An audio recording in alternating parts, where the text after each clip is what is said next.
اللهم صل على محمد وعلى آل محمد كما صليت على إبراهيم وعلى آل إبراهيم إنك حميد مجيد.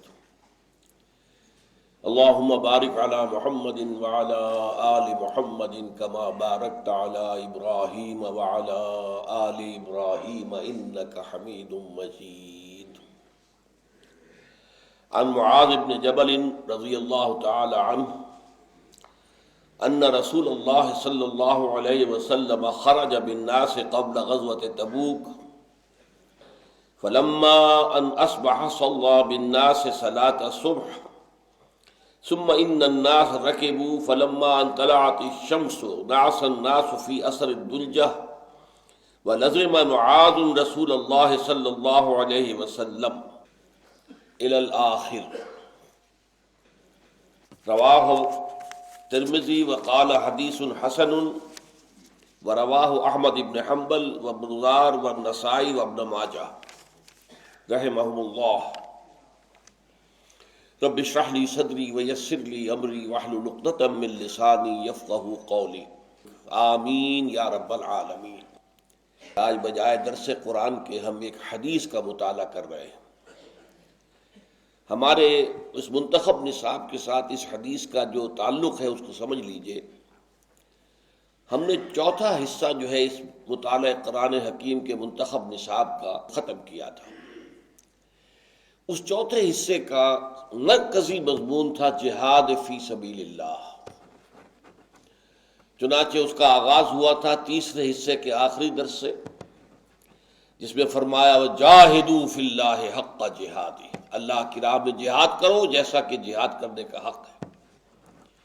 اس سے بھی پہلے سورہ حجرات میں آ چکا تھا کہ مومن تو صرف وہی ہیں جو یقین والا ایمان رکھتے ہوں دل میں اور عمل میں جہاد فی سبیل اللہ ان کے موجود ہو. انما المؤمنون الذین آمنوا باللہ ورسولہ ثم لم یرتابوا وجاہدوا باموالہم وانفسہم فی سبیل اللہ اولئک هم الصادقون.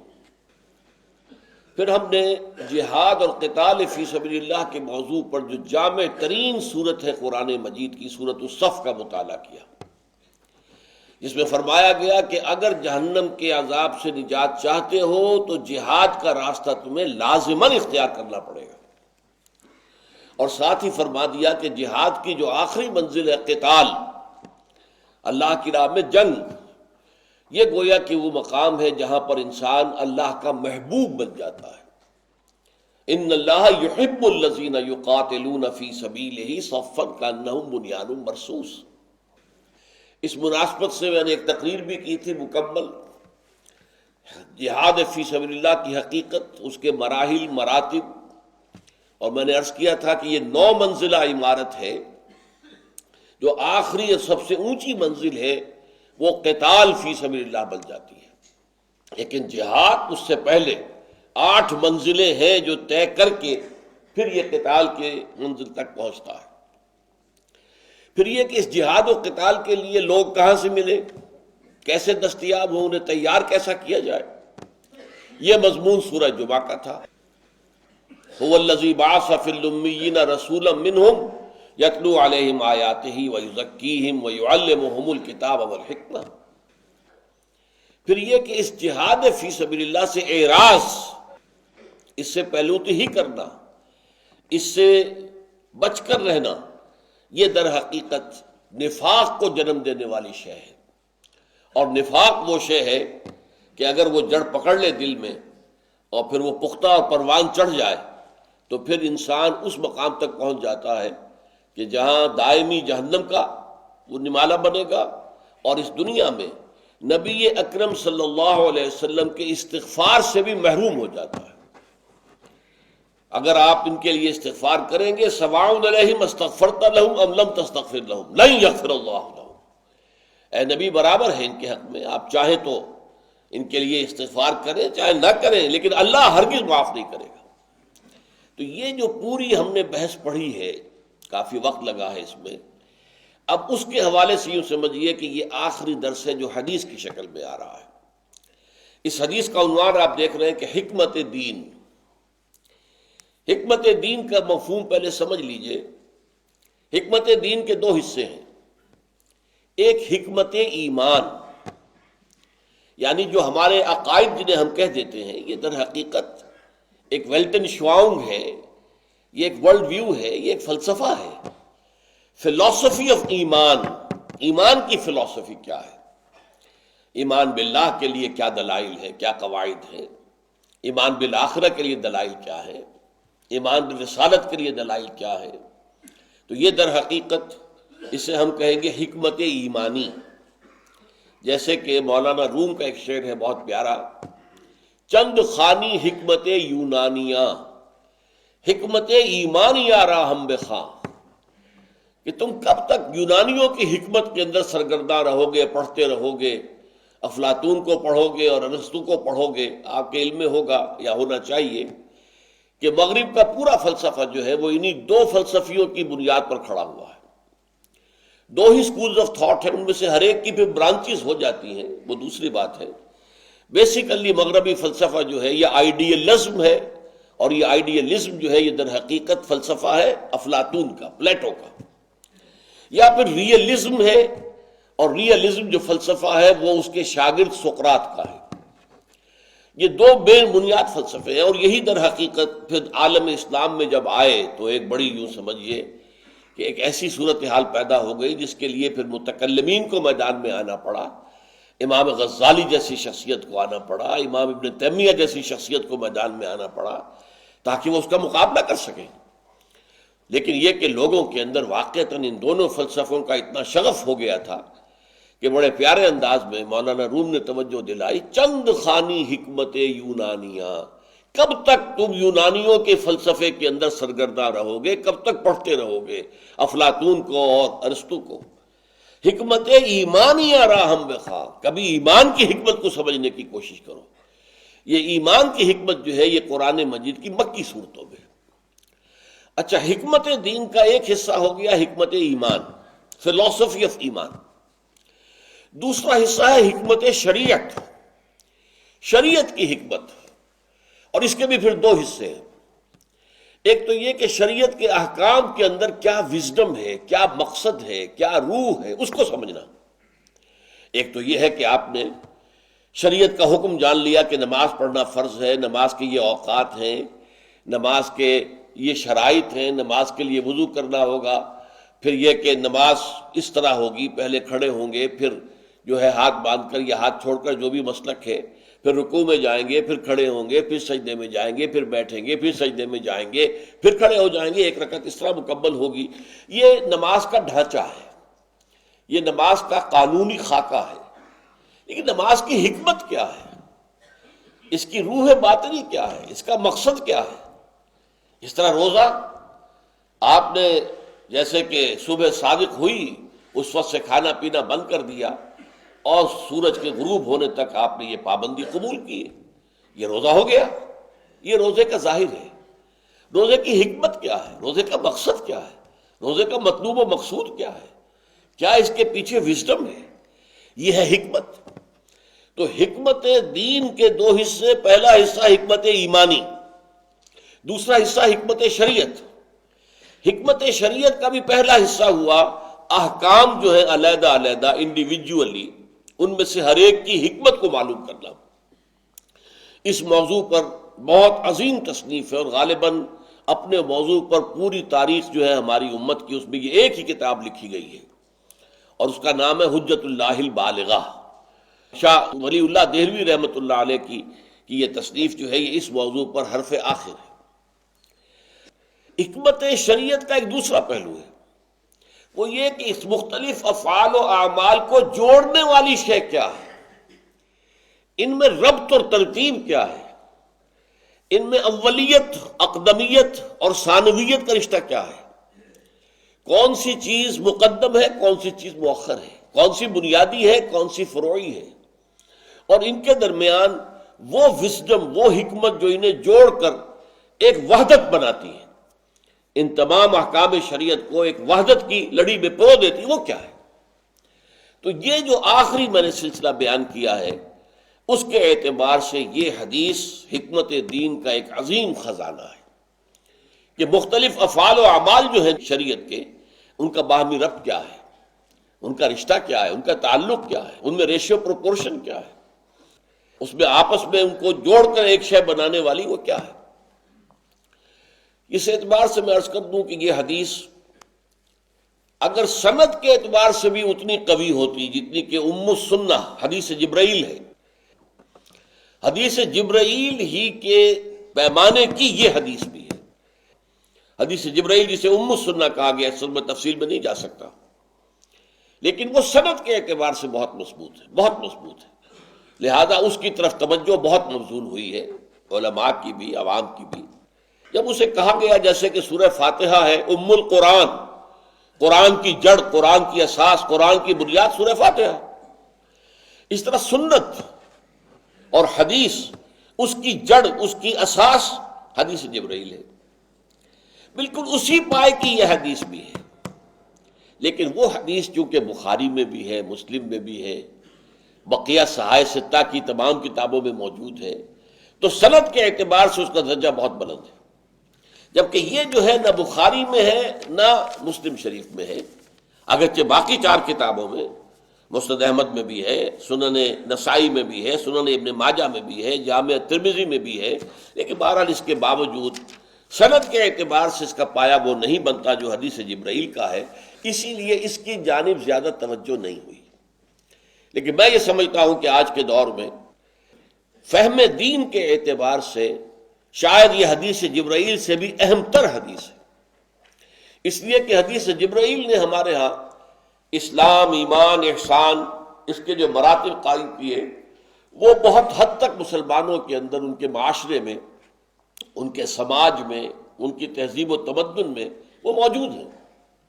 لیکن یہ چیزیں جو ہیں ان میں سے اکثر کا معاملہ آج آپ دیکھیں گے کہ بہت ہی نگاہوں سے اوجھل ہو گئی ہیں چیزیں۔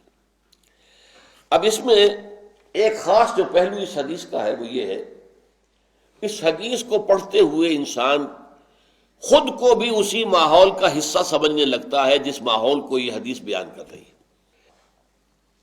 اس کے راوی حضرت معاذ بن جبل رضی اللہ تعالی عنہ، ان کے بارے میں بھی یہ جان لیجئے کہ صحابہ کرام میں جن چند صحابہ کے لیے حضور نے افعل التفضیل کا صیغہ استعمال کیا، افعل التفضیل یہ سب سے اونچی فارم ہے ایڈجیکٹو کی، سپرلیٹو ڈگری، تو وہ الفاظ استعمال کیے حضور نے، ان ارحم امتی بے امتی ابو بکر، میری امت میں امت پر سب سے شفیق رحیم ابو بکر ہے، واشدہم فی امر اللہ عمر، اور شدید ترین اور سخت ترین اللہ کے معاملے میں عمر ہے، واکثرہم حیاء عثمان، حیا میں سب سے زیادہ حضرت عثمان ہے، اقضاہم علی، صحیح قوت فیصلہ رکھنے میں سب سے اوپر حضرت علی ہے۔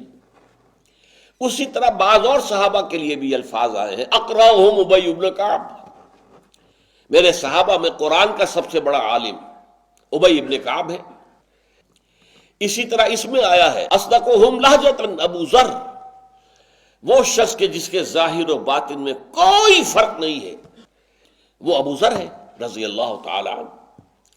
فرمایا عالمہم بالحلال والحرام معاذ بن جبل، اور حلال اور حرام کا علم جو ہے، یعنی شریعت کا علم، کیا چیز جائز ہے کیا ناجائز ہے، کیا حلال ہے کیا حرام ہے، کیا فرض ہے کیا ممنوع ہے، یہ ساری چیزیں جو ہیں شریعت کی، ان کا سب سے بڑا جاننے والا حضرت معاذ بن جبل ہے رضی اللہ تعالی عنہ، وہ اس حدیث کے راوی ہیں۔ پھر ایک بات اور نوٹ کیجئے گا، اتنے اونچے پائے کی شخصیت، اعلمہم کی سند پانے والے حضور سے، وہ سوال کیا کر رہے ہیں حضور سے، وہ جب آپ کے سامنے آئے گا تو ایک دفعہ ہم پر کپ کپی طاری ہو جانی چاہیے، ہم کس غفلت کے اندر پڑے ہوئے ہیں، اور اتنے عظیم المرتبت جو صحابہ تھے ان کو کیا فکر دامنگیر رہتی تھی۔ اس اعتبار سے یہ حدیث بہت اہم ہے۔ ان معاذ بن جبل رضی اللہ عنہ، حضرت معاذ بن جبل سے روایت ہے، ان رسول اللہ صلی اللہ علیہ وسلم خرج بالناس قبل غزوۃ تبوک، کہ نبی اکرم صلی اللہ علیہ وسلم تبوک سے قبل لوگوں کو لے کر نکلے، یعنی تبوک کے سفر کا یہ واقعہ بیان ہو رہا ہے۔ تبوک کا ایک سفر ہوا مدینے سے تبوک تک، اور پھر ہوا تبوک سے واپس مدینہ، اس سفر کے 2 حصے ہو گئے۔ تو قبل تبوک یہ ہے، اور بعد تبوک وہ واپسی کا سفر ہوگا۔ تو قبل تبوک حضور لے کر صحابہ کرام کو، اپنی فوج کو لے کر نکلے ہیں۔ یہ اب اس کو خاص طور پر نوٹ کیجئے، تبوک کا غزوہ حضور کی حیات طیبہ کا آخری غزوہ ہے۔ سن 9 ہجری میں یہ واقعہ پیش آ رہا ہے۔ تو گویا کہ اب آپ کے پاس ایک ٹائم فریم بھی ہو گیا کہ یہ کس وقت کا واقعہ ہے جو بیان کیا جا رہا ہے۔ ایک شخص کا معاملہ آ گیا، کون شخص ہے کہ جو سوال کر رہا ہے حضور سے، اور اس کے جواب کیا دیا حضور نے، اور یہ کون سا وقت ہے۔ یہ اسلام کا ابتدائی دور نہیں ہے، بلکہ یوں سمجھیے کہ حضور کی حیات طیبہ کے آخری ایام کا واقعہ ہے۔ فلما ان اصبح، تو جب صبح ہو گئی، صلی بالناس، تو حضور نے لوگوں کو امامت کرائی، یعنی نماز جو ہے فجر کی پڑھی، صلاۃ الصبح، صبح کی نماز۔ ثم ان الناس رکبوا، پھر لوگ دوبارہ سوار ہو گئے اپنی سواریوں پر سفر جاری رکھنے کے لیے۔ یہاں نوٹ کیجئے کہ سفر جو ہوتا تھا صحرا میں وہ رات کو ہوتا تھا اصل میں۔ دن میں شدید تمازت دھوپ جو ہے وہ آگ برسا رہا ہو تو سفر نہیں ہو سکتا، تو سارا سفر رات کو ہوتا تھا۔ اور رات کو بھی پھر صبح کا وہ وقت جو ابھی ٹھنڈ ہے، ابھی دھوپ زیادہ تیز نہیں ہے، اس وقت تک بھی سفر کرتے تھے۔ اس حوالے سے رات بھر سفر کیا، اور صبح کا وقت فجر کا ٹائم ہو گیا تو فجر کی نماز پڑھی، پھر لوگ دوبارہ جو ہے اپنی سواریوں پر سوار ہو گئے۔ فلما ان طلعت الشمس نعس الناس فی اثر الدلجہ، تو جب سورج طلوع ہو گیا تو لوگ اونگنے لگے رات کی شب بیداری کے سبب سے۔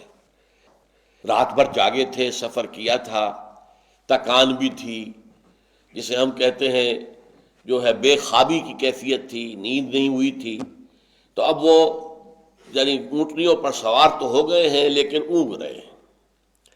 فلما ان طلعت الشمس نعس الناس فی اثر الدلجہ ولزم معاذ رسول اللہ صلی اللہ علیہ وسلم، حضرت معاذ نے اپنے آپ کو چپکا لیا رسول اللہ صلی اللہ علیہ وسلم سے، یعنی جس اونٹنی پر آپ سوار تھے وہ چل رہی ہے، اس کے ساتھ ساتھ ہی آپ اپنی اونٹنی رکھی، پوری طرح بیدار رہے، ہوشیار رہے کہ حضور کا قرب جو ہے وہ ختم نہ ہو جائے، کہیں میں بھی اونگ جاؤں اور میری اونٹنی بھی ادھر ادھر ہو جائے، میں پیچھے رہ جاؤں، نہیں، پوری طرح ہوشیار، چوکس چوکنے رہے۔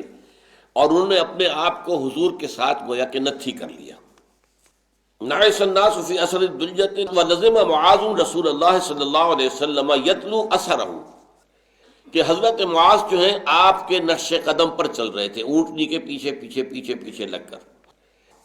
والناس تفرقت بہم رکابہم علی جواد الطریق، اور بقیہ جو پورا لشکر تھا ان کو لے کر ان کی سواریاں، ان کے اونٹ، ان کی اونٹنیاں متفرق ہو گئیں، منتشر ہو گئیں راستے کی پوری چوڑائی میں، جواد طریق۔ تاکلو و تسیر، وہ جو اونٹ اور اونٹنیاں تھیں وہ کھاتے بھی تھے اور پھر چلتے بھی تھے، ایک دو منہ مار لیے پھر آگے چل پڑے، پھر آگے کوئی اور درخت نظر آ گیا تو وہاں ادھر چلے گئے۔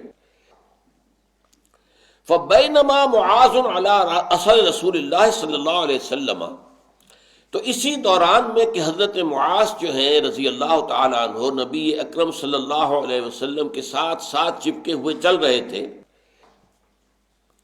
وَنَاقَتُهُ تَأْكُلُ مَرَّةً وَتَسِيرُ أُخْرَى، اور حضور کی اپنی اونٹنی بھی کچھ کھاتی تھی، چرتی تھی اور چلتی تھی۔ اس کا مطلب کیا ہوا کہ حضور بھی پوری طرح بیدار نہیں تھے، حضور بھی اپنی اونٹنی کو، اپنی سواری کو پوری طرح کنٹرول نہیں کر رہے تھے، بلکہ اونٹنی کو کچھ آزادی تھی، جیسے بقیہ لوگوں کی اونٹنیاں ادھر سے ادھر، ادھر سے ادھر کچھ کھانے پینے کے لیے تھیں، اسی طرح وہ اونٹنی چل رہی تھی، لیکن حضرت معاذ نے اپنی اونٹنی کو لگایا ہوا تھا، جدھر وہ اونٹنی جائے گی ادھر ہی حضرت معاذ بھی لے جائیں گے اپنی اونٹنی کو۔ اثرت ناقۃ معاذ، کہ اچانک حضرت معاذ کی جو اونٹنی تھی اس نے ٹھوکر کھائی، فقبحها بالزمام، تو حضرت معاذ نے اس کی لگام کھینچ کر اسے قابو میں کرنے کی کوشش کی، فحبت، تو وہ اور بھڑک گئی، حتی نفرت منہا ناقۃ رسول اللہ صلی اللہ علیہ وسلم، یہاں تک کہ چونکہ قریب تھی حضرت حضور کی اونٹنی بھی اور حضرت معاذ کی بھی، جب حضرت معاذ کی اونٹنی بھدکی تو حضور کی اونٹنی بھی بدک گئی. نفرت منہا ناقۃ رسول اللہ صلی اللہ علیہ وسلم. دیکھ رہے ہیں آپ یہ تفاصیل اس واقعے کی، اور بالکل اس ماحول کی ایک کیفیت ہم محسوس کر رہے ہیں کہ نہیں. ثم ان رسول اللہ صلی اللہ علیہ وسلم کشف عنہ قناعہ. اس پر حضور نے اپنے ہودج ہوتا ہے جو اونٹ کے اوپر رکھ دیا گیا ہے، اور اس میں حضور بیٹھے ہوئے ہیں، دونوں طرف پردے پڑے ہوئے ہیں. تو حضور نے اپنا پردہ اٹھا کر دیکھا. کشف عنہ قناعہ فالتفت، پھر آپ نے ادھر ادھر دیکھا، التفات فرمایا. فاذا ليس من الجيش رجل ادنى اليه من معاذ. تو حضور نے دیکھا کہ پورے لشکر میں معاذ سے زیادہ قریب تر آپ سے اور کوئی نہیں ہے. سب سے زیادہ قریب اور سب سے زیادہ سمجھیے کہ نزدیک آپ کے حضرت معاذ رضی اللہ تعالیٰ عنہ. فناداه رسول اللہ صلی اللہ علیہ وسلم فقال یا معاذ. تو حضور نے آواز دی حضرت معاذ کو اور پکارا، اے معاذ. قال لبیک یا نبی اللہ. انہوں نے کہا میں حاضر ہوں اللہ کے نبی. قال ادن دونک. حضور نے فرمایا ذرا اور قریب آ جاؤ. فدنا منہ. تو وہ اور زیادہ قریب ہو گئے. حتی لصقت راحلتہما احداہما بالاخری. یہاں تک کہ ان دونوں کی اونٹنیاں ایک دوسرے کے ساتھ مس کرنے لگیں، چل رہی ہیں. حضور حضرت معاذ جو ہیں جب حکم دیا ادن دونک اور قریب آ جاؤ، تو اس قدر قریب آ گئے کہ وہ دونوں جو اونٹنیاں ہیں وہ آپس میں گویا کہ رگڑ کھا رہی ہیں. فقال رسول اللہ صلی اللہ علیہ وسلم. پھر فرمایا اللہ کے رسول صلی اللہ علیہ وسلم نے، ما کنت احسب الناس منا کمکانہ من البعد. ہم نہیں سمجھتے تھے کہ لوگ ہم سے اتنے فاصلے پر ہو جائیں گے. اب اس فقرے کو سمجھیے کہ صرف تمہارے سوا اور کوئی قریب موجود نہیں ہے. سارا لشکر منتشر ہو گیا ہے، کوئی ادھر ہے کوئی ادھر ہے. یہ ہمارا گمان نہیں تھا کہ ایسا ہوگا. اس کی اہمیت کیا، پس منظر کیا ہے. نبی اکرم صلی اللہ علیہ وسلم کے دشمن جو ہیں وہ تو ہر جگہ موجود تھے، طاق میں رہتے تھے کہ آپ کی زندگی کا چراغ گل کر دیا جائے. جیسا کہ واقعہ آتا بھی ہے کہ تبوک سے واپسی پر کچھ منافقوں نے کوشش کی تھی حضور کو قتل کرنے کی، شہید کرنے کی. وہ ایک ایسی تنگ گھاٹی کے اندر جہاں آ کر وہ وادی جو ہے بہت تنگ ہو گئی تھی، وہاں چھپ کر بیٹھے رہے کہ حضور یہاں سے گزریں گے تو حملہ کریں گے. انہوں نے حملہ کیا. یہ دوسری بات ہے کہ وہ ناکام رہے. اسی حساب سے حضور کہہ رہے ہیں کہ یہ یعنی اس طریقے سے امیر لشکر کو اور اللہ کے رسول کو تنہا چھوڑ دینا، یہ تو گویا کہ ایک طرح سے بڑی ہی غفلت کا معاملہ ہے، بہت ہی بے احتیاطی کا معاملہ ہے. اب دیکھیے یہ موقع ہوتا ہے بیک بائٹنگ کا. ذرا سی بھی اگر انسان کے اندر خود غرضی ہے یا کمینگی ہے، فرض کیجئے کہ میں سخت لفظ استعمال کر رہا ہوں، تو اس وقت وہ کہے گا، اپنے نمبر بنائے گا. حضور دیکھیے میں تو آپ کے ساتھ بالکل چمٹا ہوا چلا آ رہا، اور لوگوں میں تو یہ توجہ ہے ہی نہیں، پرواہ ہے ہی نہیں، فکر کرتے ہی نہیں ہیں، سوچتے ہی نہیں ہیں. یہ ہوتا ہے ذرا سی بھی کم ظرفی اگر ہو تو یہ موقع ایسا ہے کہ وہ اپنے نمبر بھی بنائے اور دوسرے کے دوسروں کے اوپر تنقید بھی کرے اور ان کی بیک بائٹنگ کرے. فقال معاذ یا نبی اللہ. لیکن حضرت معاذ کا طرز عمل کیا تھا؟ معاذ نے کہا، اے اللہ کے نبی، اناس الناس فتفرقت بہم رکابہم. لوگ اونگ گئے ہیں رات کی بھر کے سفر کی وجہ سے، مشقت کی وجہ سے، جاگنے کی وجہ سے. فتفرقت بہم رکابہم، تو ان کی سواریاں جو ہیں ان کے سمیت ادھر ادھر ہو گئی ہیں. ترتع و تسیر، وہ چر چگ نہیں ہیں، کچھ کھا پی بھی رہی ہیں اور چل بھی رہی ہیں. اب یہاں پھر دیکھیے حضور نے بھی یہ نہیں کہا، اپنے آپ کو سپر نیچرل ظاہر نہیں کیا. حضور نے ہمیشہ اپنے آپ کو ایک انسان کی حیثیت سے پیش کیا ہے. چنانچہ یہاں کیا فرمایا؟ فقال رسول اللہ صلی اللہ علیہ وسلم وانا کنت ناعسا، میں خود بھی اونگ رہا تھا. یہ ہے وہ بشریت. یعنی اگر لوگ اونگ گئے ہیں تو یہ کوئی ایسی عجیب بات تو نہیں ہے. میں خود بھی اونگ رہا تھا. یہ پہلے ہم پڑھ چکے کہ حضور کی اونٹنی بھی اسی طرح چل رہی تھی، کچھ ادھر گئی، ادھر سے کسی درخت میں پتوں کے اندر منہ مار دیا، کچھ کھا لیا، پھر ادھر کہیں نظر آ گئی کوئی جھاڑی، کوئی اور درخت، تو ادھر ہو گئی. تو یہی کیفیت حضور کی اونٹنی کی تھی. تو جیسا کہ میں نے اس وقت بھی عرض کیا تھا، اس کا مطلب یہ کہ حضور بھی پوری طرح چوکس نہیں تھے، بیدار نہیں تھے. یہاں حضور نے بالکل بلا تکلف، وانا کنت ناعسا، کہ میں بھی تو سویا ہوا تھا. فلما را معاذ بشرا رسول اللہ صلی اللہ علیہ وسلم الیہ وخلوتہ. اب آئی ہے اصل حدیث. اب جو حضرت معاذ رضی اللہ تعالی عنہ نے دیکھا کہ حضور مجھ سے خوش ہیں، سارے لشکر میں ایک شخص جو ہے اس نے اپنے آپ کو باندھ کے رکھا ہے، وہ چمٹا ہوا چلا آ رہا ہے، ساتھ ساتھ چلا آ رہا ہے، تو ظاہر بات ہے کہ حضور کے دل میں ان کے لیے شفقت کے، محبت کے یہ جذبات پیدا ہوئے. فلما را معاذ بشرا رسول اللہ صلی اللہ علیہ وسلم خلوتہ، دو چیزیں میسر آ گئیں. حضور جو ہے خوش بھی ہیں اس وقت، اور دوسرے کہ تنہائی ہے، کوئی اور ہے نہیں، یہ تو بالکل خلوت ہے، حضور اور حضرت معاذ، وہ جو چاہے آپس میں گفتگو کریں. قال یا رسول اللہ اذن لی ان اسألک عن کلمۃ قد امرضتنی واسقمتنی واحزنتنی. انہوں نے عرض کیا، اے اللہ کے رسول، اے اللہ کے نبی، مجھے اجازت مرحمت فرمائیے کہ میں آپ سے ایک ایسی بات کے بارے میں سوال کر سکوں جس نے مجھے بیمار کر دیا ہے، سقیم کر دیا ہے، مجھے شدید حزن اور شدید فکر سے اور صدمے سے دوچار کر دیا. اب یہ تین الفاظ استعمال کیے، غور کیجیے.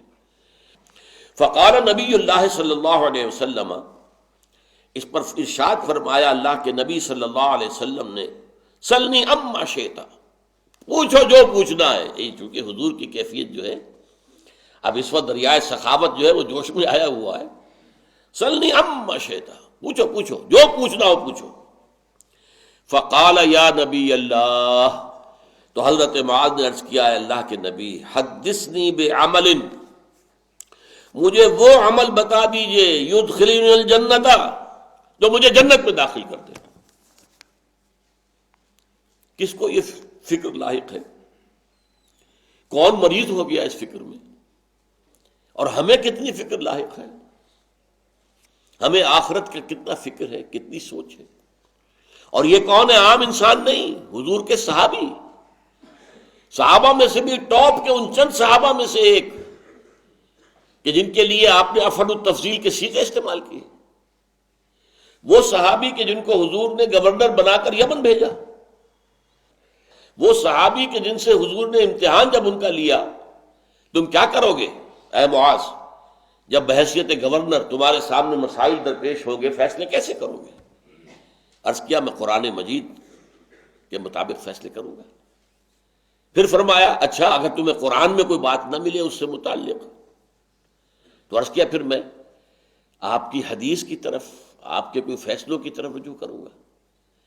فرمایا اگر میرے فیصلوں میں بھی کوئی بات تمہیں نہ ملے، کوئی نظیر نہ ملے، پھر کیا کرو گے؟ اب عرض کیا، ثم اجتہد، پھر میں اجتہاد کروں گا. یہ اجتہاد کے موضوع پر یہ ہے حدیث ام سنہ. اس پر حضور نے اپنے دست مبارک سے حضرت معاذ بن جبل کے سینے پر تھپکی دی کہ اللہ کا بڑا فضل ہے کہ اس نے اللہ کے نبی، اللہ کے پیغامبر کے ایک پیغامبر کو، رسول اللہ، کیونکہ اب یہ جا رہے تھے تو حضور کے ایلچی کی حیثیت سے جا رہے تھے، ان کو جو ہے وہ دین کا فہم عطا کیا، اور اس قدر گہری بات جو ہے ان کی سمجھ میں آ گئی. اجتہاد کی ڈیفینیشن، وہ شخص ہے جو سوال کر رہا ہے کہ مجھے بتا دیجئے، حدثنی بعمل یدخلنی الجنہ لا اسألک عن شیء غیرہا، حضور مجھے تو وہ عمل بتا دیجئے جو مجھے جنت میں داخل کر دے، اور میں اس کے سوا آپ سے کچھ نہیں پوچھنا چاہتا. معلوم ہوا کہ ایک ہی دھن ہے، ایک ہی فکر ہے، ایک ہی سوچ ہے، ایک ہی فکر دامن گیر ہے. جیسے کہ حدیث میں آتا ہے، من جعل ہمومہ ہما واحدا ہم الآخرۃ، جس نے اپنے تمام پریشانیوں اور مسائل اور دنیا کے جو بھی معاملات اس کو درپیش ہیں، ان سب کو ایک فکر کے اندر غرق کر دیا. اسی طرح ایک انسان اپنی دنیا کی تمام پریشانیوں کو آخرت کی پریشانی میں مدغم کر دے، آخرت کی پریشانی اتنی دامنگیر ہو جائے کہ دنیا کی کوئی پریشانی جو ہے تو اس سے پریشانی محسوس ہی نہ ہو. سب سے بڑا مسئلہ تو وہ ہے، ہمارے لیے اصل کریٹیکل ایشو تو وہ ہے. قال نبی اللہ صلی اللہ علیہ وسلم، بخن بخن لقد سالت بعظیم، لقد سالت بعظیم ثلاثا. یہ بخ جو ہے یہ ایک کلمہ ہے، میں اس سے بیان کیا کرتا ہوں بہت خوب بہت خوب. ہم بھی کرتے ہیں نا کسی کو تائید کرتے ہوئے، بہت خوب بہت خوب. آپ نے یہ بہت اچھا سوال کیا. تو بہت کا بے اور خوب کا خے، تو بخن جو ہے وہ اس معنی میں آ کر بہت ہی ہمارے لیے آسان ہو گیا اس کو یاد رکھنا. یہ بہت خوب بہت خوب. قد سالتا بعظیم، قد سالتا بعظیم، قد سالتا بعظیم. اے معاذ تم نے واقعتاً بہت بڑی بات کے بارے میں سوال کیا. اے معاذ تم نے واقعتاً بہت بڑی بات کے بارے میں سوال کیا. 3 دفعہ آپ نے دہرایا بخن بخن، لقد سالتا بعظیم، لقد سالتا بعظیم، لقد سالتا بعظیم. واقعتاً سوال کرنے کی شے یہی ہے، واقعتاً پوچھنے کی بات یہی ہے، واقعتاً فکر جس کا کہ انسان پر مسلط ہو جائے وہ یہی ہے. بخن بخن، لقد سالت بشیء عظیم، لقد سالت بعظیم ثلاثا وانہ لیسیر علی من اراد اللہ بہ الخیر. اور یقیناً یہ جنت میں داخل ہو جانا آسان ہے اس شخص کے لیے جس کے لیے اللہ تعالیٰ نے خیر کا فیصلہ کر لیا. یہ اللہ تعالیٰ ہی کی طرف سے تیسیر ہو جائے، رخ کو بدل دیا جائے، انسان کی توجہ ادھر کر دی جائے. وَإِنَّهُ لَيَسِيرٌ عَلَىٰ مَنْ أَرَادَ اللَّهُ بِهِ الْخَيْرَ فَلَمْ يُحَدِّثْهُ بِشَيْءٍ. تو حضور نے کوئی بات نہیں فرمائی حضرت معاذ سے الا قالہ 3 مرات، مگر یہ کہ ہر بات کو 3 مرتبہ دہرایا. حرصاً لِكَيْمَا يُتْقَنَهُ عَنْهُ، اس لالچ میں یا اس خواہش سے کہ وہ ان کی طرف سے پوری طرح محفوظ ہو جائے، حضرت معاذ کے ذہن میں یادداشت میں وہ چیز کھپ جائے، تاکہ وہاں سے یہ علم آگے پھیلے گا، معاذ کے ذریعے سے دوسرے صحابہ کرام تک جائے گا، امت تک جائے گا، آج ہم تک پہنچا ہوا ہے. لہذا حضور نے ہر حرف کو، ہر جملے کو 3 مرتبہ دہرایا. حرصاً، اس لالچ میں، اس خواہش میں، لِكَيْمَا يُتْقَنَهُ عَنْهُ، کہ وہ اسے اچھی طریقے سے اپنے دل کے اندر حضور کی طرف سے کہی ہوئی بات کو جما لے. فقال نبی اللہ صلی اللہ علیہ وسلم، پھر فرمایا حضور نے صلی اللہ علیہ وسلم. اب دیکھیے یہاں پر 2 چیزیں جداگانہ طور پر آئیں گی، ان کی حقیقت کو جان لیجئے. پہلی بات کیا فرمائی؟ تؤمنوا باللہ والیوم الآخر. دیکھو تمہارا یقین ہونا چاہیے اللہ پر اور یوم آخر پر. اچھا رسول کیوں نہیں کہا؟ خود تو بات کر رہے تھے نا. وہ ایمان تو گویا کہ موجود ہی تھا، سامنے موجود تھا، لہذا یہ اللہ اور آخرت کا ذکر کیا. تؤمنوا باللہ والیوم الآخر وتقیموا الصلاۃ، اور نماز کو قائم رکھو، وتعبدوا اللہ وحدہ، اور بندگی اور پرستش اور عبادت کرو اللہ کی، تنہا اسی کی. لا تشرک بہ شیئا حتی تموت، اور اس کے ساتھ کسی چیز کو شریک نہ کرو یہاں تک کہ تمہیں موت آ جائے. وانت علی ذلک، اور تم اسی کیفیت میں رہو. اچھا یہ جو ایک جامع جواب دیا گیا ہے، یہ تو دین کی کل حقیقت کو سمویا گیا ہے ایک واحد جملے کے اندر. یہاں دیکھیں کہ وہ جامع الفاظ استعمال ہو رہا. عبادت کا مفہوم صرف نماز روزہ نہیں ہے، نماز کا ذکر تو پہلے ہو گیا. عبادت کا مطلب پوری زندگی میں اللہ کی بندگی، اللہ کی اطاعت. یہ اطاعت اور بندگی ہم مانی الفاظ ہیں. اطاعت عربی ہے، بندگی فارسی ہے. جو شیخ سعدی کہتے ہیں، مسجدوں میں یہ شعر لکھے ہوئے ہوا کرتے تھے، اب تو ذرا ذوق بدل گیا ہے، اور طرح کی مسجدیں بن رہی ہیں، اس میں کسی طرح کے آرکیٹیکچرل ٹچز ہوتے ہیں، لیکن یہ اشعار اب زینت نہیں ہوتے وہاں. ورنہ پہلے کیا ہوتا تھا؟ زندگی آمد برائے بندگی، زندگی بے بندگی شرمندگی. دیکھو یہ زندگی تو ہمیں ملی ہی بندگی کے لیے. اگر بندگی ہی ہم نہیں کرتے تو زندگی شرمندگی کا موجب ہو جائے گی. کیا حاصل ہوگا اس کا؟ اور روز محشر کے جاں گداز بود، اولی پرسش نماز بود، یہ اشعار ہم بچپن میں پڑھتے رہے، ہمیں یاد ہوگا. یہ محشر کا دن جو ہوگا، قیامت کا دن، کہ جو بڑا جان گداز ہوگا، بہت سخت ہوگا، لیکن اس روز پہلی پرسش نماز کے بارے میں ہوگی. اولی پرسش نماز وہ، یہ اشعار ہوا کرتے تھے مسجدوں میں لکھے ہوئے. تو یہاں پر حقیقت میں اسی طرح شرک، لا تشرک بہ شیئا، اللہ کے ساتھ شرک نہ کرو. اب شرک بھی ایک بہت وسیع مفہوم کا، شرک فی صفات ہے، شرک فی ذات ہے، شرک فی الحقوق ہے، شرک فی الاطاعت ہے، شرک فی محبت ہے. یہ بھی شرک ہے کہ کسی بھی شخص یا کسی بھی چیز کی محبت اللہ کی محبت کے برابر ہو جائے. شرک فی المحبت، اس دل کے سنگھاسن پر اللہ کی محبت کے سوا کوئی محبت نہ ہو. ہاں اللہ کی محبت کے ساتھ بریکٹڈ رسول کی محبت ہوگی، وہ ایک ہی شے ہے. اللہ کی محبت، رسول کی محبت، وہ ایک ہی شے ہے، وہ ایک آرگینک ہول ہے. اس کے علاوہ کسی شے کی محبت. تو شرک جو ہے شرک فی المحبت بھی ہے. اگر آپ کو دولت زیادہ محبوب ہے اللہ سے، کیا مطلب؟ آپ کہتے ہیں پیسہ آنا چاہیے حرام سے آئے کوئی پرواہ نہیں، تو اللہ سے زیادہ محبت ہو گئی نا دولت سے. اللہ کے حکم کو پسے پوچھ ڈالا اور حرام ذریعے سے کمائی کر رہا. تو یہ کہنے کو نام ان کا عبد الرحمن ہے، حقیقت میں عبد الدینار ہے. اس لیے حضور نے فرمایا تائس عبد الدینار و عبد الدرہم، ہلاک ہو جائے دینار و درہم کا بندہ. دینار کا بندہ کون ہے؟ جس سے دینار جو ہے اور درہم جو ہے وہ زیادہ وزنی نظر آتا ہے اللہ کے احکام کے مقابلے میں. تائس عبد الدینار و عبد الدرہم. عبد الدینار نام ہے عبد الرحمن، حقیقت میں ہے عبد الدینار. یہ ہے اصل میں شرک. اور اطاعت، شرک فی الاطاعت، کسی بھی شخص یا ادارے کی اطاعت اللہ کی اطاعت سے آزاد ہو کر کر لی گئی، یہ شرک فی الاطاعت ہے. اللہ کا حکم یہ ہے، حاکم کچھ اور حکم دے رہا ہے، آپ نے حاکم کے حکم کی پیروی کی، آپ نے حاکم کو اللہ کے برابر بلکہ اس سے اوپر بٹھا دیا. شرک ہے کہ نہیں؟ وَمَن لَّمْ يَحْكُم بِمَا أَنزَلَ اللَّهُ فَأُولَٰئِكَ هُمُ الْكَافِرُونَ. جو اللہ کی اتاری ہوئی شریعت کے مطابق فیصلے نہیں کرتے وہی تو کافر ہیں. اولئک هم الفاسقون، اولئک هم الظالمون، وہی تو مشرک ہیں، وہی تو نافرمان ہیں. تو یہ جو ہے جامع الفاظ جو آئے ہیں ان کو ذہن میں رکھیے کہ یہاں پر وہ اصطلاحات استعمال کی گئی ہیں کہ جن میں نہایت جامعیت ہے، اس لیے کہ پورے دین کا خلاصہ اس ایک جملے میں آ رہا ہے. اگر تم جنت میں داخل ہونا چاہتے ہو تو تمہارے لیے لازم کیا ہے؟ تؤمنوا باللہ والیوم الآخر وتقیموا الصلاۃ وتعبدوا اللہ وحدہ لا تشرکوا بہ شیئا حتی تموت وانت علی ذلک. اگر یہ کیفیت تمہاری برقرار رہی موت تک، اگر رہے 80 برس اس کیفیت میں، لیکن 81ویں سال جب آیا تو آپ ڈول گئے اور کہیں کسی شرک میں مبتلا ہو گئے تو وہ سارا کیا کرایا ختم ہو جائے گا. حبطت اعمالہم فی الدنیا والآخرہ.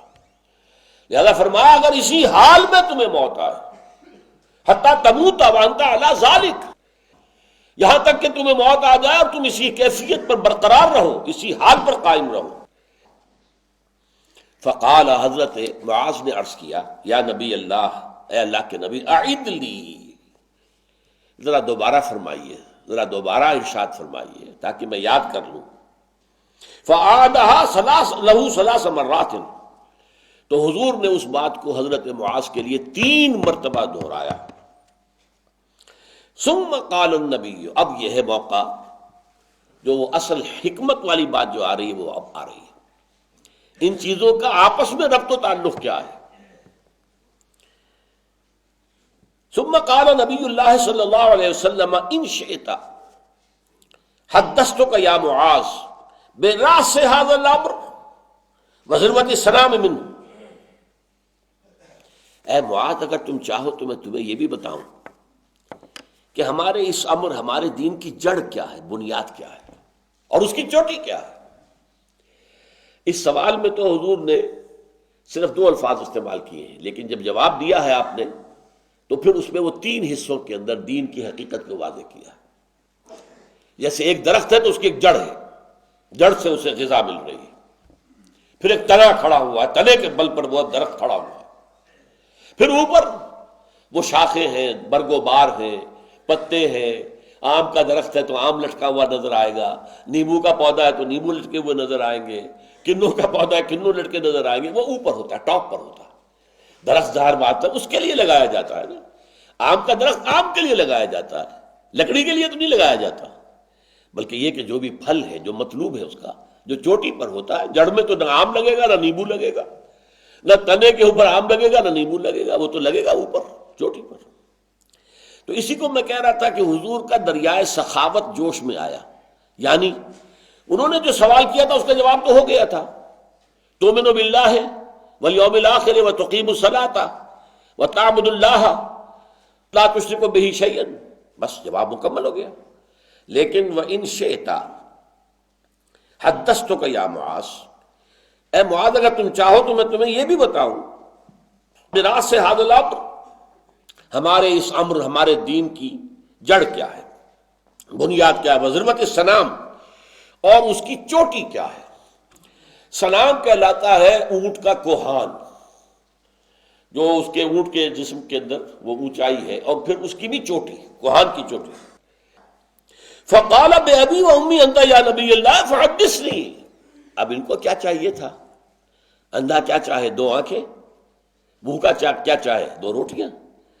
حضرت معاذ حکمت دین کے متلاشی، جن کو فکر یہ دامن گیر ہے کسی طرح جہنم سے نجات پا کر جنت میں داخل ہو جاؤں، اب جب دریائے سخاوت حضور کا جوش میں آیا ہے کہ تم نے جو کچھ پوچھا تھا اس کا جواب تو میں نے دے دیا، تم چاہو تو میں تمہیں کچھ اور بھی بتاؤں، میں تمہیں بتاؤں کہ اس امر کی چوٹی کیا ہے، اس کی جڑ کیا ہے۔ یہ ہے وہ حکمت کا دوسرا حصہ جو میں نے شروع میں بیان کیا تھا۔ حکمت شریعت کے 2 حصے ہو گئے۔ تو کیا کہا انہوں نے؟ بے ابی انت و امی یا رسول اللہ، اے اللہ کے رسول میرے ماں باپ آپ پر قربان ہو، آپ ضرور فرمائیے، مجھے بتائیے۔ فقال نبی اللہ صلی اللہ علیہ وسلم، اس پر فرمایا اللہ کے نبی نے صلی اللہ علیہ وسلم، ان راس ھذا الامر ان تشهد ان لا الہ الا اللہ وحدہ لا شریک لہ وان محمدا عبدہ ورسولہ، ہمارے اس معاملے کی جڑ کیا ہے؟ وہ تو یہ گواہی دینا ہے کہ اللہ کے سوا کوئی معبود نہیں، وہ تنہا ہے، اس کا کوئی شریک نہیں، اور یہ کہ محمد صلی اللہ علیہ وسلم اس کے بندے بھی ہیں اور رسول بھی ہیں۔ یہ تو جڑ ہو گئی۔ آپ جڑوں کو دیکھتے ہیں کہ درخت اگر اونچا ہوگا تو جڑ بھی نیچے پھیلتی ہے، پراپ اپ کرنا ہے نا، پورے درخت کو سنبھالنا ہے کہ ادھر کی ہوا چلی ہے تو ادھر کو جھک نہ جائے، تو ادھر جڑیں جو ہے وہ اس کو پراپ کریں گی، کھاڑی رکھیں گی ادھر کی۔ تو یہ میں آپ کو بتاؤں گا کہ درخت کے یہ 3 حصے، جڑیں بھی پھیلتی ہیں، زمین کے اندر گہری جاتی ہیں، جتنا بڑا اونچا درخت ہوگا اس کی جڑ اتنی گہری ہونی چاہیے، ورنہ تو وہ کھڑا نہیں رہے گا۔ پھر یہ کہ تنا جو ہے بہت کمپیکٹ ہے، اس کے بعد پھر شاخیں ہیں، شاخوں کی شاخ در شاخ، چھوٹی شاخ پھر چھوٹی شاخ، پھر اس میں پتر ہیں اور اس کے اندر پھل لگ رہے ہیں۔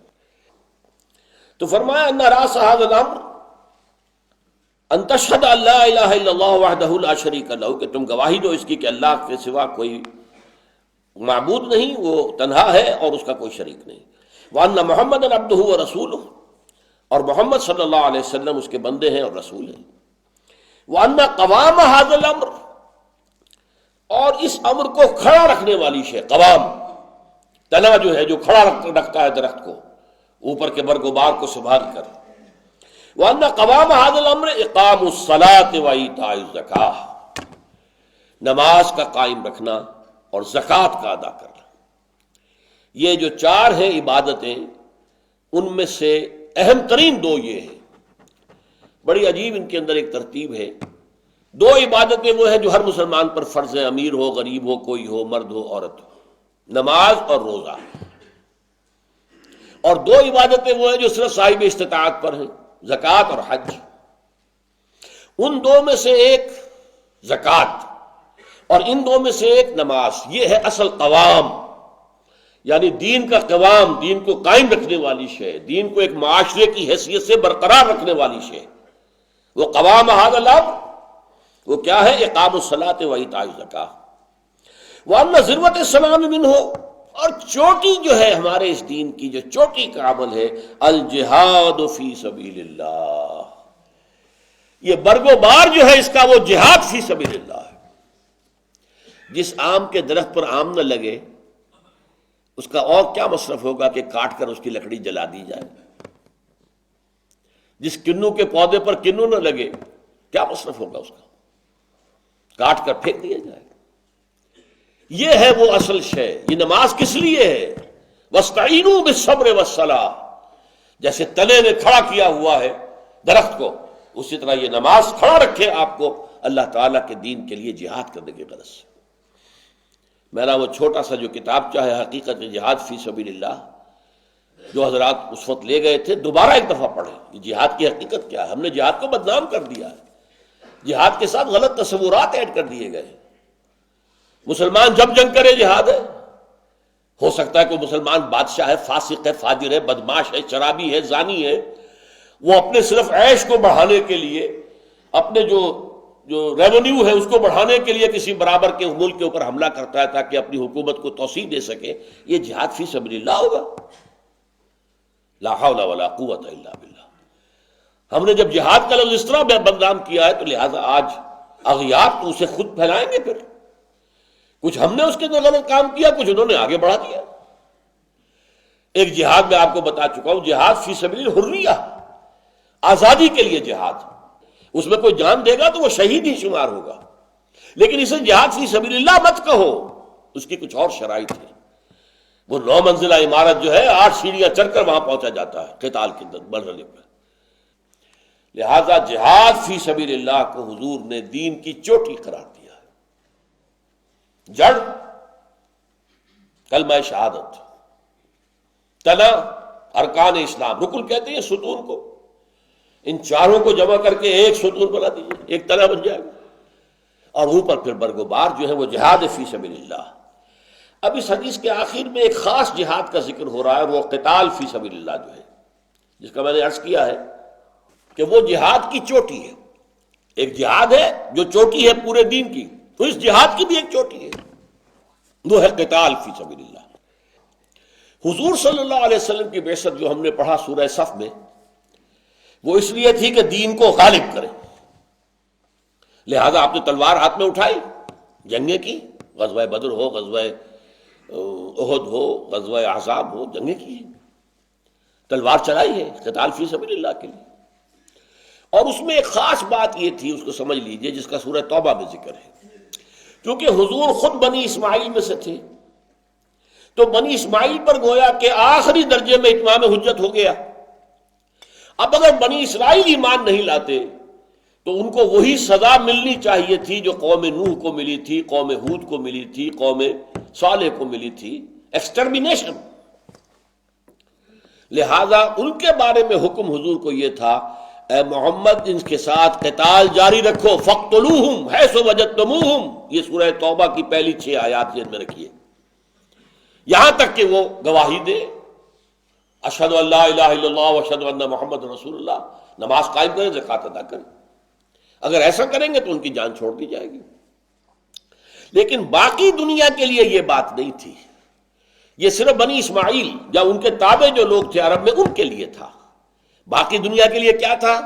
دیکھو بھائی، تم اسلام لے آؤ، ہمارے برابر کے ساتھی ہوگے، بھائی ہوگے ہمارے، ہم یہ نہیں کہیں گے ہمارے حقوق زیادہ ہیں، ہم سینئر مسلمان ہیں، تم جونیئر مسلمان ہو، نہیں، سب کے برابر۔ اور اگر یہ نہیں منظور، مسلمان نہیں ہوتے، تم یہودی، نصارہ، مجوسی، ہندو بن کر رہنا چاہتے رہو، لیکن تمہیں اسلام کی اطاعت کرنی پڑے گی، ریاست اسلامی ہوگی، قانون اللہ کا ہوگا، نظام اسلام کا ہوگا۔ ہاں اس کے نیچے تم یہودی رہو، سینیگاگز کو جاؤ، تم عیسائی رہو، جو چاہو، ٹرینٹی کے اندر بلیو کرو، تثلیث کو مانو، اور جاؤ اپنے چرچوں میں، اس میں ہمیں کوئی نہیں اعتراض نہیں ہوگا۔ اور اگر یہ بھی منظور نہیں ہے، پھر آؤ میدان میں، تلوار ہمارے اور تمہارے درمیان فیصلہ کرے گی۔ لیکن یہ کہ جو عرب کے لوگ تھے، اصل مشرکین عرب، بنو اسماعیل اور ان کے تابع لوگ، ان کو یہ تھرڈ آلٹرنیٹو نہیں تھا کہ تم رہ سکتے ہو شرک کے اوپر قائم، شرک کرو، لیکن یہ کہ اسلامی ریاست کی بالادستی تسلیم کر دو اور جزیہ دو ہاتھ سے، نہیں، یہ ان کے لیے نہیں تھا، یا ایمان لاؤ یا قتل۔ یہ اس کا ذکر ہو رہا اس حدیث کے آخری حصے میں۔ اس کو نہ سمجھنے سے بہت مغالطے ہو سکتے ہیں، اس لیے میں نے اس کا پس منظر آپ کو سنا دیا۔ وَأُمِرْتُ، فرمایا، انما امرت، اے معاذ مجھے اس کا حکم ہوا ہے، ان اقاتل الناس، یہاں تک کہ میں قتال کرتا رہوں لوگوں سے، یا مراد ہے اہل عرب، حتی یقیموا الصلاۃ ویؤتوا الزکاۃ، یہاں تک کہ وہ نماز قائم کریں، زکوٰۃ ادا کریں، وَيَشْهَدُوا أَن لَا إِلَٰهَ إِلَّا اللَّهُ وَحْدَهُ لَا شَرِيكَ لَهُ، اور گواہی دے کہ اللہ کے سوا کوئی معبود نہیں اور وہ اکیلا ہے، تنہا ہے اور اس کا کوئی شریک نہیں، وَأَنَّ مُحَمَّدًا عَبْدُهُ وَرَسُولُهُ، اور محمد صلی اللہ علیہ وسلم اس کے بندے اور رسول ہیں۔ فَإِذَا فَعَلُوا ذَلِكَ، جب وہ یہ تین شرطیں پوری کر دیں گے، فَقَدْ اعْتَصَمُوا، تو وہ محفوظ ہو جائیں گے، وَعَصَمُوا وَدِمَاءَهُمْ وَأَمْوَالَهُمْ إِلَّا بِحَقِّهَا، اور وہ بچا لیں گے اپنی جانوں کو بھی، اپنے خون کو بھی، اپنے مال کو بھی، لیکن سوائے اس کے کہ اس کے اوپر کوئی قانون کا حق واقع ہو جائے۔ اگر کوئی جرم کرے گا تو اس کی سزا تو ملے گی، چوری کرے گا تو ہاتھ کٹے گا، لیکن اس کے علاوہ ان کی جان و مال سے کوئی تعرض نہیں کیا جائے گا، انہیں مسلمان تسلیم کر لیا جائے گا۔ وَحِسَابُهُمْ عَلَى اللَّهِ عَزَّ وَجَلَّ، باقی ان کا حساب کہ آیا انہوں نے دل کی سچائی کے ساتھ، صداقت کے ساتھ، خلوص کے ساتھ، اخلاص کے ساتھ کلمہ شہادت پڑھا تھا، یا یہ کہ صرف جان بچانے کے لیے پڑھا تھا، یہ میرے ذمے نہیں ہے، اس کا حساب اللہ لے گا۔ حسابہم علی اللہ عز وجل، ان کا حساب جو ہے وہ اللہ کے ذمے ہے، جو بہت بلند و بالا ہے، بہت قوت اور اختیار والا ہے۔ یہ بات اب اچھی طرح سمجھ لیجئے کہ یہ معاملہ خاص تھا، پوری دنیا کے لیے نہیں تھا، بلکہ مشرکین عرب کے لیے تھا۔ عرب میں بھی جو نصارہ تھے، یہودی تھے، ان کو اسی سورہ توبہ کے اندر آپشن دیا گیا ہے، یؤتوا الجزیۃ عن ید وہم صاغرون، اپنے ہاتھ سے جزیہ پیش کریں اور چھوٹے بن کر رہیں، تو وہ یہودی رہیں، عیسائی رہیں، اسلامی مملکت میں رہ سکتے ہیں۔ لیکن یہ مشرکین عرب، یہ بنی اسماعیل اور جو ان کے تابع تھے، ان کے لیے یہ رعایت نہیں ہے، انہیں تو یا تو تسلیم کرنا ہے اور یا پھر یہ قتل کر دیے جائیں گے۔ اگرچہ اس کی نوبت نہیں آئی، 4 مہینے کی مہلت دی گئی تھی، تو پورا عرب مسلمان ہو گیا، یا کچھ لوگ پھر عرب کو چھوڑ کر چلے گئے، ایسا ہوا ہے۔ کچھ لوگوں نے ہجرت کی ہے پھر اب، جو کہ ہجرت پہلے ہو رہی تھی حبشہ کی طرف تو مسلمانوں نے کی تھی، اور اب حبشہ ہی کی طرف جا رہے تھے یہ لوگ، ہجرت کرتے ہوئے اپنے اسلام سے بچنے کے لیے اور قتل عام سے بچنے کے لیے۔ یا ایک پوائنٹ اور نوٹ کر لیجئے، حضرت ابوبکر کے زمانے میں رضی اللہ تعالی عنہ، جب منکرین زکوٰۃ کا مسئلہ پیش ہوا، ایک تو وہ تھے مرتدین جنہوں نے جھوٹے نبیوں کو مان لیا، ان کا معاملہ تو علیحدہ تھا، ان کے خلاف کسی کو اختلاف نہیں تھا، جنگ کرنی پڑے گی، یہ مرتد ہے۔ لیکن ایک وہ تھے جو مانعین زکوٰۃ تھے، وہ یہ نہیں کہتے تھے کہ ہم زکوٰۃ مانتے نہیں، زکوٰۃ آپ کو نہیں دیں گے، ہم اپنی زکوٰۃ خود اپنے طور پر خرچ کریں گے۔ اس پر مسئلہ پیدا ہوا کہ ان سے جہاد اور قتال کیا جائے یا نہ کیا جائے۔ حضرت عمر تک کی رائے یہ تھی کہ اس میں نرمی برتیے، 2 محاذ پہلے کھلے ہوئے ہیں، حضرت اسامہ کا لشکر جو حضور نے تیار کیا تھا آپ نے اس کو بھی بھیج دیا، ثانیاً آپ نے مرتدین جو ہیں جھوٹی نبوت کے پیروکاروں کے خلاف بھی جہاد شروع کر دیا۔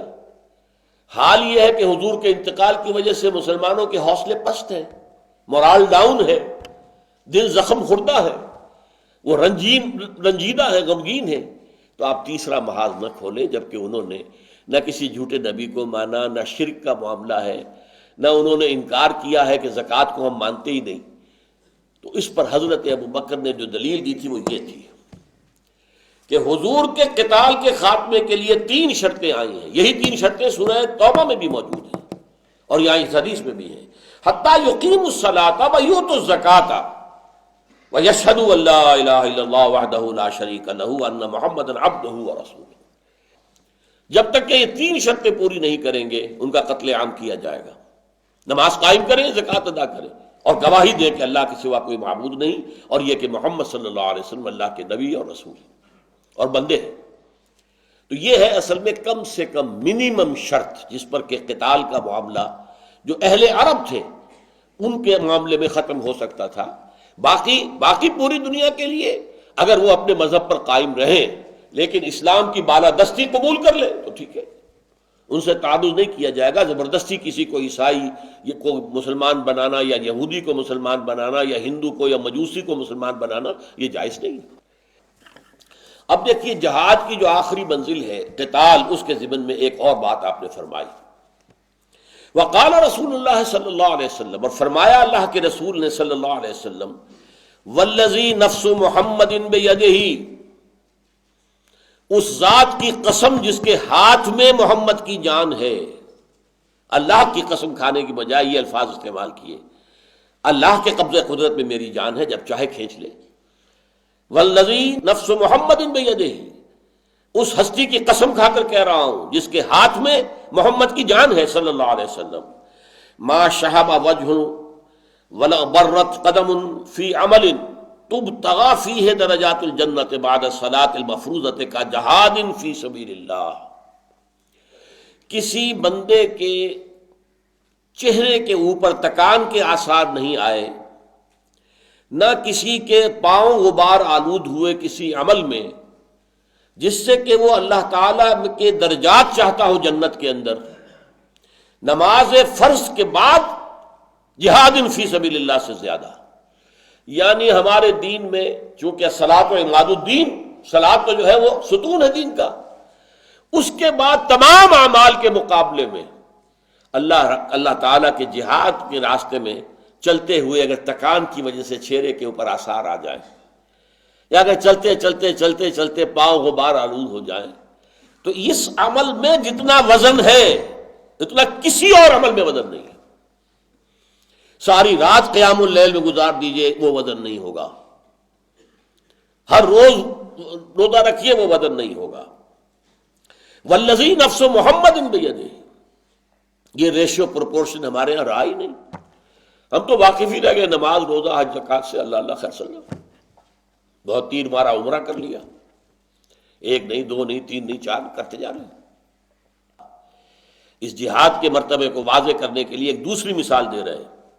وَلَا ثَقَّلَ مِيزَانَ عَبْدٍ، اور کسی بندے کے اعمال کی جو ترازو ہوگی اللہ کے ہاں، اسے نہیں زیادہ بوجھل کیا جتنا کہ کدابۃ تنفق لہ فی سبیل اللہ اور یحمل علیہا فی سبیل اللہ، جتنا کہ وہ جانور، وہ گھوڑا یا وہ اونٹ جو اللہ کی راہ میں کام آ گیا، یا یہ کہ جس پر سوار ہو کر اس اللہ کے بندے نے جہاد کیا، قتال کیا اللہ کی راہ میں، اس سے جو اس کے نیکی کا پلڑا جتنا بھاری ہوگا کسی اور شے سے بھاری نہیں ہوگا. یعنی اپنی جان دے دینا تو بہت بڑی بات ہے. ظاہر بات ہے، آپ کو معلوم ہے جنگ کے اندر تیر آ رہے ہیں تو کوئی تیر جو ہے سیدھا گھوڑے کی گردن میں جا لگا، ختم ہو جائے گا کہ نہیں. اونٹ کے نہر جس طرح کرتے ہیں وہیں گیا تیر جو ہے سیدھا، تو اونٹ بیچارہ کہ ختم ہو جائے گا. اور یہاں تنفقوں کا لفظ وہ آ گیا، انفاق کے معنی میں نے کہا تھا کہ انفاق مال بھی ہے اور بذل نفس بھی ہے، جان دے دینا بھی ہے. تو فرمایا ولا ثقل میزان عبد، نہیں کیا زیادہ بھاری کسی بندے کے میزان کو، نیکی کے پلڑے کو، کدابۃ، جتنا کہ وہ جانور، وہ سواری، تنفق لہ فی سبیل اللہ، جو کہ اللہ کے راہ میں جہاد کرنے میں کام آ گئی، او یحمل علیہا فی سبیل اللہ، یا جس پر سوار ہو کر اس نے اللہ کی راہ میں قتال اور جہاد کیا.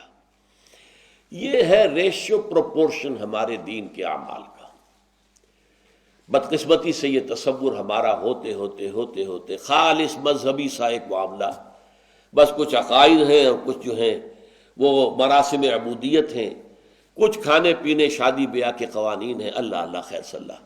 اس کے علاوہ ہمارے سامنے دین کا کی وہ چوٹی، دین کا وہ عمل جس کے لیے کہ اس حدیث کے اندر واضح کیا گیا ہے، وہ پیش نظر ہی نہیں ہے. اقول قولی ھذا واستغفر اللہ لی ولکم ولسائر المسلمین والمسلمات.